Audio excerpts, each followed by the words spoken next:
আসসালামু আলাইকুম, hello everyone, সবাই কেমন আছেন? আজ আপনাদের জন্য নিয়ে আসলাম একটি নতুন রাস্তা।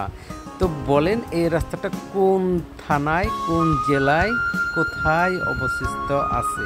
যাই হোক, এটা আমি বলে দিচ্ছি, এটা কিন্তু মানিকগঞ্জের ভিতরে।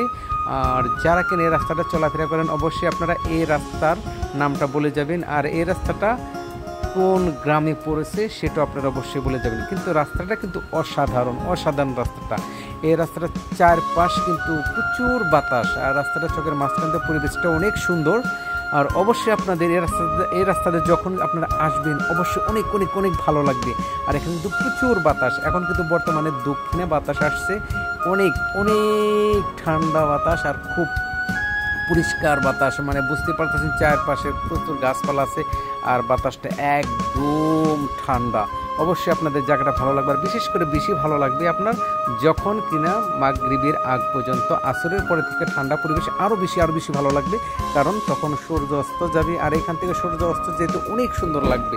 যারা কিনা এই রাস্তাতে চলাফেরা করেন অবশ্যই আপনারা এই রাস্তাটা কোথায় আপনারা বলবেন। আমি এই রাস্তাতে চলে আসছি, কিন্তু আমি নামটা জানি না, কিন্তু আমি চিনি। রাস্তাটা অনেক সুন্দর। তো সবাই ভালো থাকবেন আর সবাই সবার জন্য দোয়া করবেন। আল্লাহ হাফেজ।